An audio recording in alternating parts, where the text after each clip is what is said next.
If you told me a few weeks ago that the person I trusted the most in the world would betray me so brazenly, I would have laughed in your face. My name is Vanessa, I am 32 years old, and I live in Charleston, South Carolina. I travel a lot for work, flying between cities for presentations, contract signings, and strategy meetings. But no matter where I go, my home has always been my sanctuary. A cozy colonial-style house with white trim, a garden I poured my weekends into, and a sunlit kitchen where my cat Napoleon liked to nap. It was mine, my escape, my pride, my history. And my mother tried to sell it behind my back while I was gone. It started like any other trip. I had a 5-day assignment in Atlanta, and everything was scheduled to a T. I packed my suitcase, kissed Napoleon on his fuzzy head, and handed the house keys to my mother. She lived just a few blocks away, and I figured it would be easier to have her swing by each day to feed him and water the plants. She smiled, said she was proud of me, and told me not to worry about anything. I did not know that I had just handed over the keys to the first strike in her plan to ruin me. On the 3rd day of my trip, I got tired of hotel noise. The constant hum of the vending machines, the mechanical air conditioning, the hallway conversations bleeding through thin walls. I needed space. I opened my phone, went to the rental app, and started browsing apartments. I thought I had searched for places in Atlanta, but I had not noticed the location filter was still set to Charleston. Scrolling through listings, I nearly dropped my phone when I saw the 7th post down. My house. My actual house. Photos of my living room, the kitchen, my bedroom. The quilt my grandmother made was visible in the picture. The listing read, "Urgent sale, colonial home, special price for fast buyers." There was even a comment beneath the post. "Owner moving abroad, very motivated to sell." My throat dried up. I clicked the contact number and dialed without thinking. She picked up. Her voice. My mother. At first I thought I was imagining things, but when she started going on about a beautiful opportunity and the owner is ready to sign quickly, my hands started shaking. I asked her what she was doing, and her tone shifted. She got nervous, tried to spin it like I had misunderstood, then fumbled and hung up. I stared at the phone screen for a good minute, frozen. My heart was racing, my head burning. I booked the next available train back. I did not care about the meetings. I did not care about the money. I was going home. When I walked through the door the next morning, Napoleon meowed like he had not seen a human in a century. The food bowl was nearly empty. So was the litter box. And yet my house looked strangely clean. Too clean. Like it had been staged. I walked into my bedroom and found the closet half empty, my work clothes pushed to one side like someone had tried to hide them. I did not know whether to cry or scream. I decided to wait. I did not tell anyone I was home. I sat in the living room in silence, the curtains drawn, every light off, waiting like a shadow. Around 3 o'clock in the afternoon, the front door opened. I heard the sound of heels and casual laughter. Then I heard my mother's voice, chipper, false, thick with artificial enthusiasm. "Here's the kitchen. It was renovated just last year," she announced, walking 2 people into the house like she owned the place. I stepped out from behind the island, arms crossed, heart thudding, eyes locked on hers. Her face drained of color. I asked her what she was doing in my house with strangers. She stuttered, saying they were friends of a friend, that they just needed a place to stay for a few months, that she was trying to help them. But the couple looked equally confused. The young man said they were here to buy the house, that they were told the owner had relocated and wanted a quick sale. I turned my attention back to her, and that is when the mask cracked. She went off. Told me I was selfish, that I had more than enough, that she needed money, and that it was time I grew up and realized I did not need that big house all for myself. She said I should come live with her, and that she was only doing what was best for both of us. She acted like it was her right, like my home was some family heirloom she could barter for comfort. I laughed, not because anything was funny, but because the audacity broke something in me. I turned to the couple and told them the house was not for sale, that it was mine, in my name, fully paid off, and that they were being scammed by a woman who had no legal right to make any decisions about it. They left in a hurry, faces red, apologizing, clearly embarrassed. But I was not done. My mother kept yelling, saying I was ungrateful, that after all she had done for me, I dared to humiliate her like that. I told her to get out, to never come back, and that if she ever tried to step foot on my property again, I would press charges. She looked stunned, wounded, like I had betrayed her, but she had betrayed me first. I shoved the keys to her own house into her hands and slammed the door behind her. I was breathing so hard I thought I would pass out, but fury like that does not disappear overnight. I wanted her to pay. I wanted to dismantle everything she had built by manipulating people. So I got to work. I called my lawyer. I had him draw up a restraining order and file a cease and desist for any further real estate fraud connected to my address. I called the listing agency and reported identity fraud. They removed the post and blacklisted the phone number. I called the pet shelter and made sure she would never be allowed to adopt or care for any animals under my name again. She had left Napoleon barely fed, just to keep up the illusion of a livable home for a scam sale. Then I made it personal. I called her landlord. Turns out she was 2 months behind on rent. I sent them a copy of the restraining order and explained that she had committed attempted real estate fraud. Her lease was terminated within days. I contacted a few of her church group members and let it slip what she had done. The judgment was swift. Donations stopped. Invitations dried up. Her carefully curated image as a kind neighborhood matriarch collapsed overnight. The final blow came when I sent a letter to my uncle, the only family member she respected. I included screenshots of the listing, the phone transcript, and a signed affidavit from the young couple confirming the attempted sale. He cut her off entirely. She called me in tears after that, but I did not pick up. I wanted her to feel exactly what she had made me feel: disposable, unimportant, invisible. My house is still mine, my cat is safe, my life is intact. But something in me is permanently broken. Not because of the house, not even because of the betrayal, but because my mother looked me in the eyes and treated my life like a bargaining chip, like a thing to be sold off. And I will never let her forget that. Update 1. The anger did not fade after I threw her out. It fermented. It sat heavy in my chest every morning when I woke up in my own bed and remembered that the woman who raised me had tried to erase my life with a for sale sign and a fake smile. I stopped sleeping properly. I replayed every moment of her lies, every staged photo, every careless bowl of cat food left half empty. The more I thought about it, the clearer it became that she had never seen my house as mine. In her head, everything I owned was temporary, just something she could take control of when it suited her. I knew where she kept her documents. I had known since childhood. Her habits never changed, not even when she changed faces depending on who was watching. The folder was always the same faded blue one, tucked into the back of the bottom kitchen cabinet, hidden behind cleaning supplies she barely used. That knowledge burned in my mind for days before I finally snapped. One afternoon, while she was out pretending to rebuild her life and telling anyone who would listen how cruel her daughter had abandoned her, I went to her house. I still had a copy of the key from years ago, back when trust was still a thing between us. Walking into her place felt surreal. It smelled like stale coffee and air freshener, and everything was arranged to look modest and pitiful, as if she lived inside a permanent performance. I went straight to the cabinet, knelt down, and pulled out the folder. Inside were the house deed, utility records, tax documents, and handwritten notes about payments she was already behind on. Seeing the paperwork made something in me go cold. This was the foundation of her safety, the last thing she truly owned, and she had gambled my entire life without hesitation. I did not hesitate either. I already had a lawyer. I already had proof of her attempted fraud. And buried in those documents was a truth she had tried to hide for years. The house was never fully transferred to her name after my father died. There were signatures missing, deadlines ignored, and loopholes she never bothered to close because she assumed no one would ever challenge her. I moved fast, faster than she ever expected me to. Emergency filings, power of attorney requests based on financial misconduct, temporary injunctions. By the time she was done telling her story to strangers, the ground beneath her was already cracking. Within days, the house was legally mine. I did not stop there. I listed it for auction, public, transparent, no backroom tricks, no lies. A live real estate auction, scheduled online and in person, advertised everywhere she could not avoid seeing it. I wanted her to see it. I wanted her to feel what it was like to scroll casually and have your world collapse in front of you. She came home the day of the auction. I watched from across the street as she pulled into the driveway, her posture stiff, her movements rushed. She noticed the signs first, then the small crowd gathering near the front of the property, then the camera crew setting up for the live stream.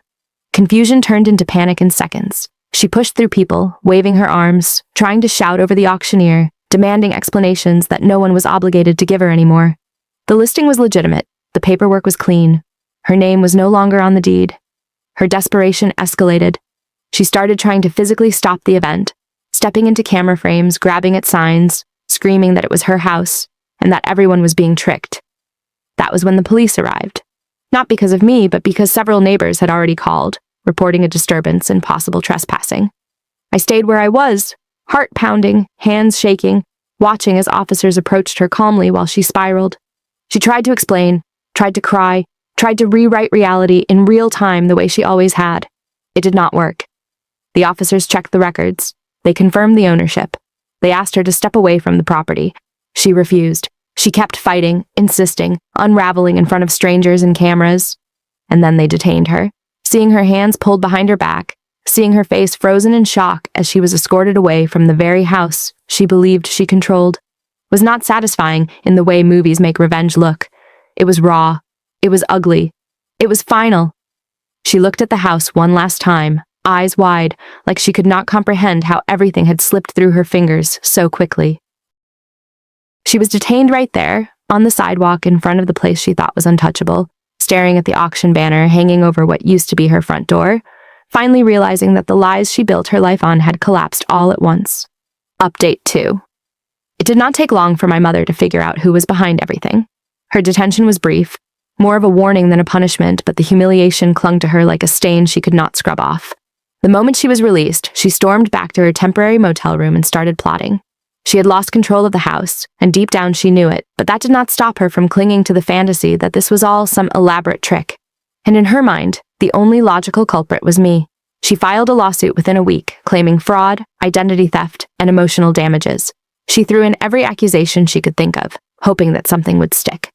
She walked into that courtroom in Charleston like a martyr, shoulders square, lips tight, convinced that the judge would take one look at her and declare her the victim. She printed out old photos of herself gardening in the yard, attending neighborhood block parties. Even one of her cooking in my kitchen like that proved ownership.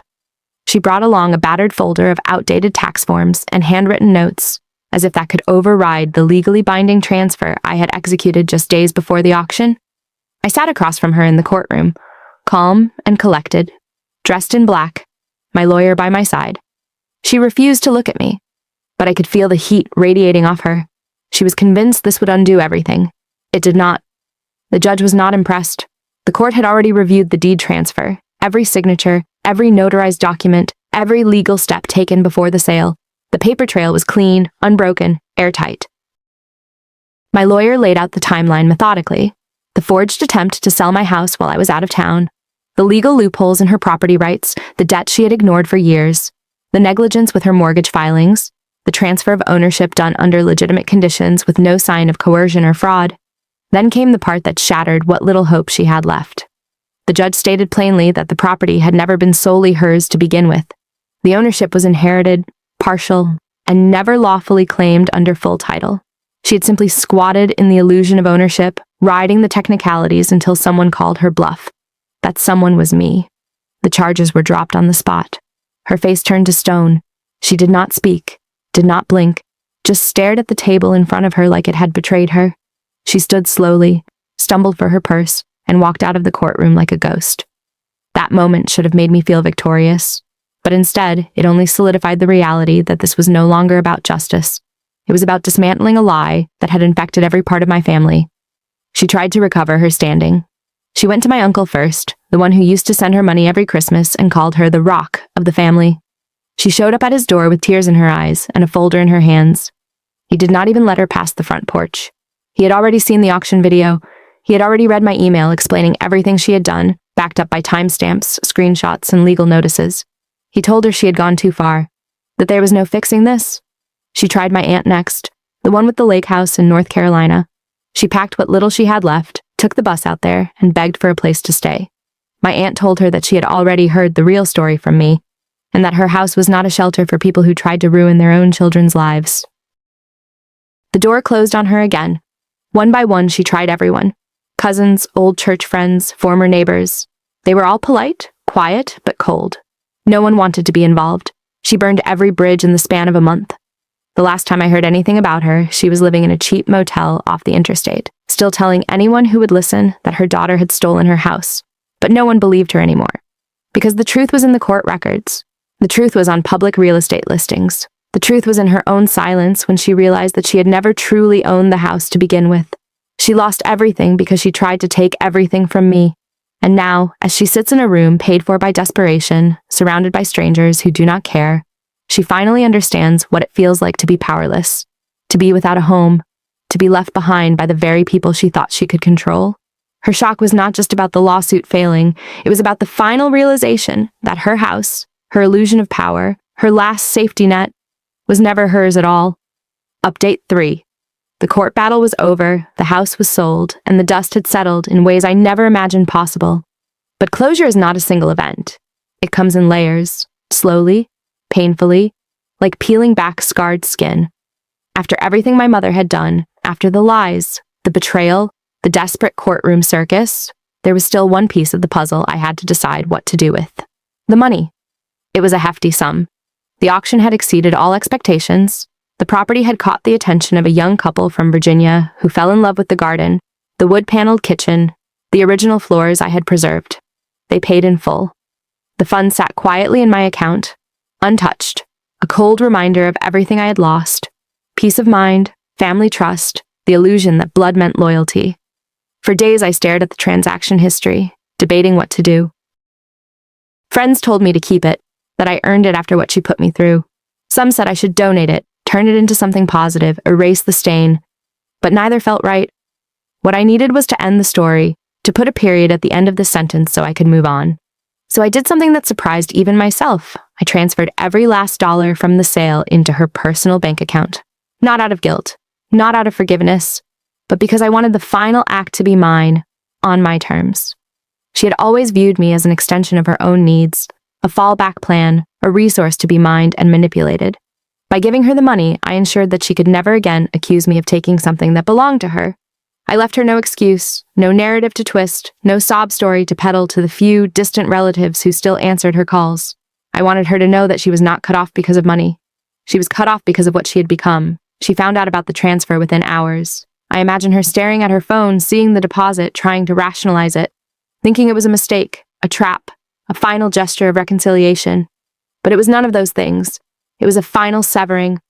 She messaged me once after that, a single, unread paragraph filled with confusion and a half-hearted attempt at apology. I never responded. I blocked her number, her email, her social media profiles. I changed the locks to my new apartment in Savannah and made sure my contact information was scrubbed from every public listing I could find. I have not seen her since. No more surprise appearances, no desperate voicemails, no flying monkeys sent by relatives to guilt me into another conversation. Nothing. It was as if she vanished from my world the moment the money hit her account. And honestly, that silence has been the loudest form of peace I have ever known. I think she understood, in that moment, that it was over. Not just the battle for the house, but the entire relationship. The decades of leverage she thought she had over me disintegrated. The final transaction was not about generosity. It was about teaching her the difference between possession and connection.